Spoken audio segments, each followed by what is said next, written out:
The drive to the Hawthorne estate felt longer than usual, with the towering gates appearing to loom over us as if to say, "You don't belong."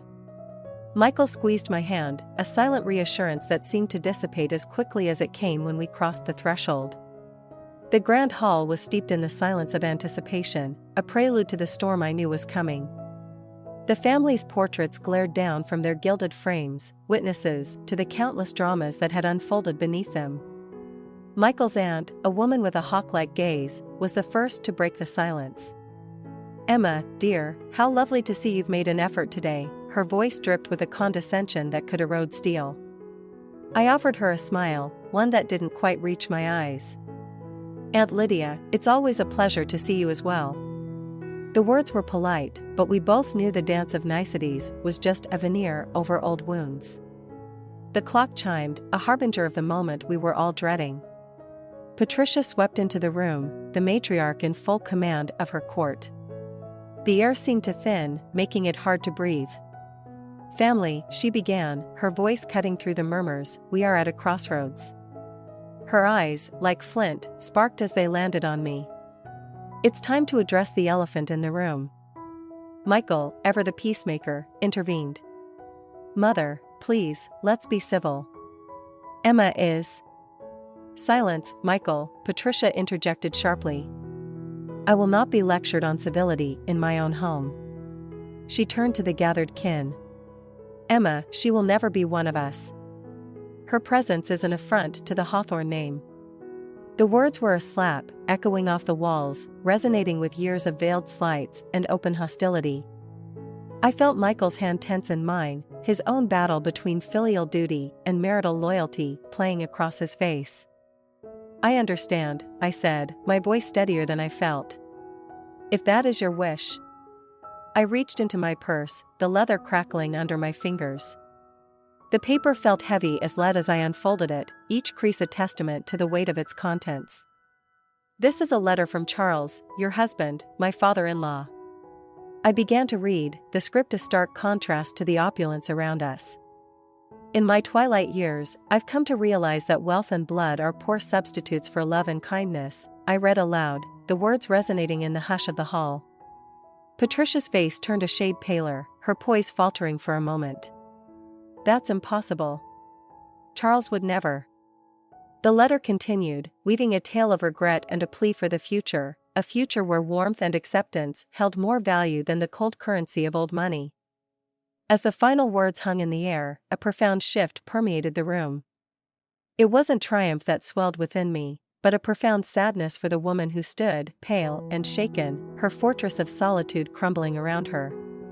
The storm had broken, and in its wake, the possibility of a new beginning whispered through the grand hall, waiting to be seized. The letter fluttered slightly in my grip, as if the words penned upon it yearned to escape into the air of the grand hall. The family, an assembly of finely dressed aristocracy, watched with bated breath, a collective statue carved from generations of privilege and expectation. Patricia, her complexion now a ghostly white, stood rooted to the spot. Her eyes, usually so commanding and sharp, flickered with an uncharacteristic vulnerability. Charles's words, I began again, the script of the letter curving and flowing like the rivers that ran through the Hawthorne lands, speak of a legacy beyond wealth. A legacy he wished to be defined by the bonds we choose to forge, not those dictated by mere circumstance. The air was thick with the unspoken thoughts of everyone present. Each person seemed to grapple with the gravity of the patriarch's concealed reflections. Michael's cousin, James, a tall man with a perennially furrowed brow, broke the silence. "What does this mean for us, then? For the estate?" His voice, although measured, betrayed a hint of the same anxiety that held the room in its grip. Patricia's lips parted, but no sound emerged. She appeared smaller somehow, less the imperious matriarch and more a woman confronted with her own fragility.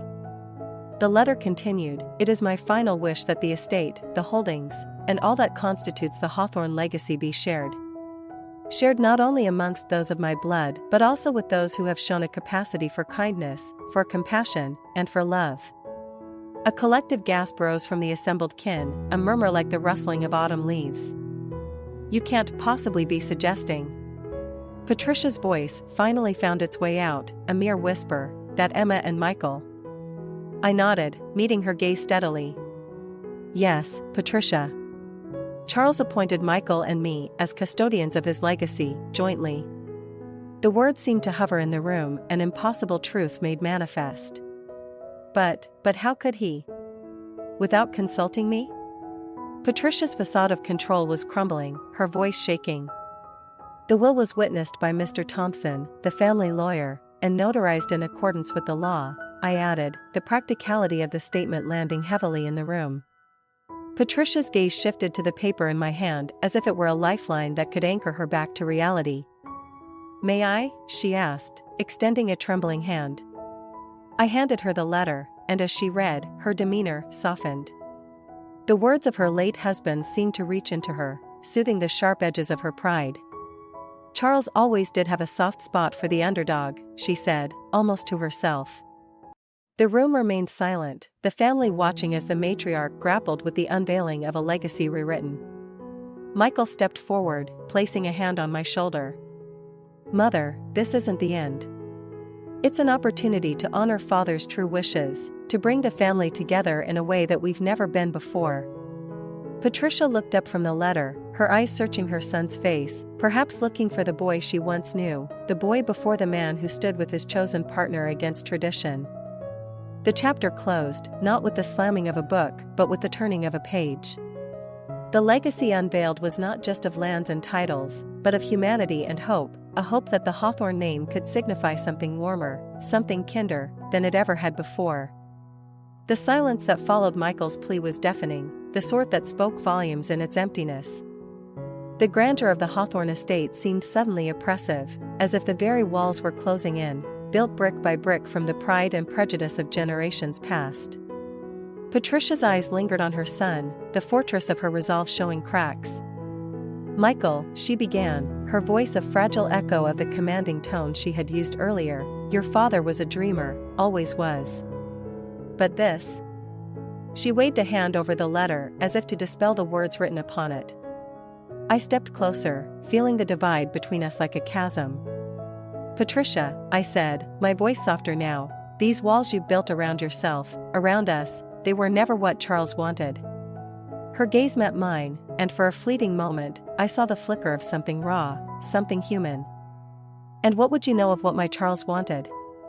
The question was sharp, but the malice had dulled. "Only what he shared in his final days," I replied, holding her stare. "He spoke of regret, of time lost, and love withheld." Aunt Lydia, who had been silent until now, chimed in with a disapproving tsk. "Love is a luxury not everyone can afford, Emma. We Hawthorns have duties, responsibilities to our name. But isn't love the greatest responsibility of all?" I countered, feeling the weight of the room's attention upon me. "What use is a name, a legacy, if it's void of love?" Michael nodded, his support unwavering. "Mother, Emma's right. We have a chance to rebuild, not just the estate, but our family. To create something stronger, something real." Patricia looked from me to Michael, her expression warring between indignation and introspection. "And what of tradition?" she asked, her voice barely above a whisper, yet it carried, heavy with the weight of centuries. "Tradition," Michael paused, searching for the right words, "is the foundation upon which we stand, but we decide how to shape the home atop it." There was a pause, a collective breath held as the matriarch of the Hawthorne family contemplated the ruins of the walls she had so meticulously maintained. "It was your strength that held this family together after Charles passed," I said, acknowledging her in a way I never had before. "But maybe it's time for a different kind of strength." Patricia's eyes searched the faces around her, each one reflecting a spectrum of emotion, hope, skepticism, curiosity. Then, slowly, a transformation began. The rigidity in her posture eased, and the harsh lines of her countenance softened. "Perhaps," she began, her voice a tentative truce, "it is time for a new chapter. One not written by the expectations of our forebears, but by us, here, now." A murmur of agreement rippled through the relatives, like a breeze through leaves, signifying the beginning of change. As the chapter titled "The Walls We Build" drew to a close, it was not with the crumbling of stone or the tearing down of barricades, but with the acknowledgement that the strongest walls are the ones we choose to take down ourselves. In that grand hall, amid the opulence and history of the Hawthorne name, a family began the slow, challenging work of dismantling barriers that had long divided them. As the echo of Patricia's reluctant concession faded, the room seemed to inhale deeply, the atmosphere thick with the scent of old wood and the faintest hint of change. The ancestors, peering down from their oil-painted perches, appeared less stern, their eyes no longer seeming to guard old secrets, but perhaps to encourage new beginnings. Emma felt the subtle shift, like the first crack in a long frozen lake, promising the thaw of spring. Michael, sensing the change, stepped forward, his voice carrying the tentative hope of the newly betrothed. "Mother," he began, his hand finding Emma's, "perhaps it's time we all took a step. A step towards understanding, towards the family that Father envisioned." Patricia, her back still a portrait of regality, allowed a moment of silence before responding. "And what would that look like, Michael?" Her question was not mocking, but genuinely inquisitive, a flicker of curiosity behind her steely veneer. "It would look like us, all of us, finding common ground," Michael said, his gaze sweeping across the room, meeting the eyes of aunts, uncles, cousins who had been mere silhouettes in his life. Emma's voice joined the chorus, steady and clear. "It would look like conversations, not confrontations. Like gatherings where every voice is heard, not just the loudest."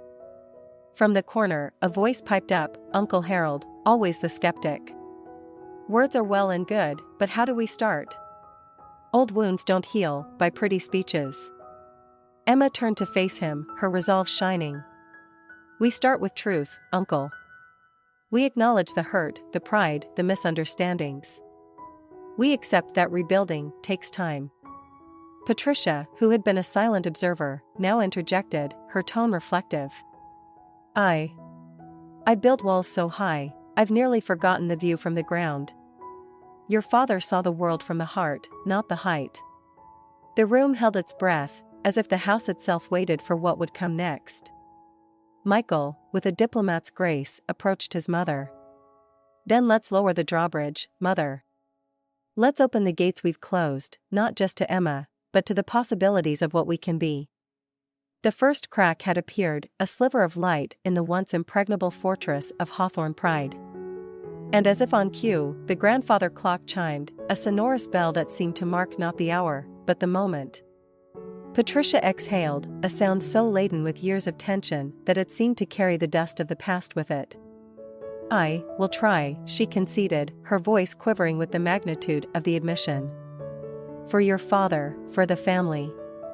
And with those words, the first crack widened, allowing the light of change to spill forth, illuminating faces that had been long accustomed to the dim of tradition. The chapter titled "The First Crack" was not an end, but a beginning, a narrative unfolding with the promise that change, though wrought with uncertainty, was indeed possible. The once imposing grandeur of the Hawthorne estate seemed less daunting now, as if the very bricks and mortar had absorbed the family's cautious optimism. The morning after the revealing of the will, the manor was alive with a rare sound, the murmurs of a family not in discord, but in dialogue. In the sunlit conservatory, where ivy caressed the glass like tender fingers, Emma found Patricia alone, a sight so uncommon it gave her pause. The matriarch was examining a rose, its crimson bloom defiant in the midst of winter. "You know," Patricia started, her voice softer, without losing its familiar timbre, "Charles loved these roses. Said they reminded him of life, beautiful, yet thorny." Emma approached, her footsteps echoing lightly on the tile. "It's a good reminder," she replied. "Beauty often comes with its share of thorns." Patricia glanced up, offering a smile that didn't quite reach her eyes, but was genuine nonetheless. "You have thorns too, Emma. You've needed them, I suppose." "I've had to," Emma confessed, allowing a vulnerability she had never shown to Patricia. "Especially within these walls." Patricia turned away from the roses, facing Emma fully. "I've been thinking about foundations," she mused, "about what we lay at the base of everything we build. I built on expectations, on rigid tradition. But Charles, he wanted to build on something more enduring. Love, Emma said simply, and Patricia nodded. Yes, love. And respect, she added. I may not understand all of Charles's wishes yet, but I do know that without respect, our foundation will crumble, regardless of our good intentions. Emma moved closer, a silent truce forming in the space between them. We can lay a new foundation, Patricia. One that includes all of us. It won't be easy, but it will be worth it. Patricia looked at her, really looked at her, perhaps for the first time. And where do we start with this new foundation? With honesty, Emma suggested. And perhaps, with a family breakfast. Something informal, just a chance for everyone to talk. Patricia considered this, then nodded slowly. I'll have the staff prepare something in the kitchen, no grand dining hall, no silver service. That sounds perfect, Emma agreed, a smile blossoming on her face, mirroring the roses around them. As they left the conservatory together, the sound of their shared laughter mingled with the fragrance of the blooms, a testament to the new foundation being laid, one conversation, one shared moment at a time. The chapter titled A New Foundation was both an end and a beginning, the closing of a book of old grievances and the opening of a new volume filled with blank pages, ready to be inscribed with the narrative of a family reborn. The air was crisp as dawn broke over the Hawthorne estate, its golden light seeping through the ancient trees and into the windows of the manor, painting the walls with the promise of a new day. It was in this gentle morning glow that the family gathered in the kitchen, a place usually reserved for staff, now a symbol of unity as they embarked on crafting a new chapter together. Emma, with a steaming pot of coffee, played hostess, an unfamiliar role within these walls, while Michael flipped pancakes, his sleeves rolled up, a look of concentration on his face that was usually reserved for the boardroom. The scene was domestic, disarmingly normal, and that normality was revolutionary. Patricia, perched on a stool by the marble island, watched the scene unfold with an unreadable expression. I can't recall the last time we used this kitchen for anything other than staff meetings, she commented, her voice tinged with a mix of wonder and apprehension. It's the heart of the home, Emma replied, passing her a cup of coffee. It seems fitting that we start here. Michael slid a stack of golden brown pancakes onto a plate and set them in the center of the island. Let's make it a tradition, he suggested, meeting his mother's gaze.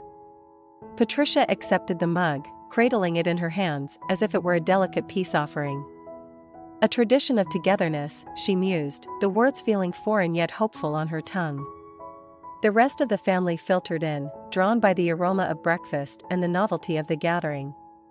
Each face reflected a unique blend of curiosity and cautious optimism. Uncle Harold, ever the voice of skepticism, grumbled as he took his seat. Well, I never thought I'd see the day when the Hawthorns would dine in the kitchen like a family? Emma finished for him, a gentle nudge in the direction of the new reality they were all facing. Harold's gruff exterior softened, a rare smile breaking through. Yes, like a family, he conceded. As they ate, the kitchen filled with conversation, a symphony of shared stories, tentative laughter, and the clinking of utensils on plates. It was a symphony long absent from the halls of Hawthorne. Patricia, observing the interactions, felt a stirring within her, a mixture of regret for the years lost and a flicker of hope for the years yet to come. I suppose Charles was right, she admitted quietly to Emma. The foundation of family isn't in the name, but in the moments we share. Emma nodded, her eyes meeting Patricia's. And every moment is a chance to build something stronger. This is just the beginning, an ellipsis leading to the next sentence in our story. As breakfast came to an end, the family lingered, not yet ready to disperse to their separate corners of the estate. The walls that had once seemed to confine them now felt like a protective embrace, sheltering the delicate shoots of reconciliation. The chapter titled Ellipsis was not an ending, but a continuation. An acknowledgement that the story of the Hawthorns was still being written, its narrative arc bending towards healing and unity. The ellipsis symbolized the potential of what was yet to come, an unfinished sentence waiting to be completed with patience, understanding, and love.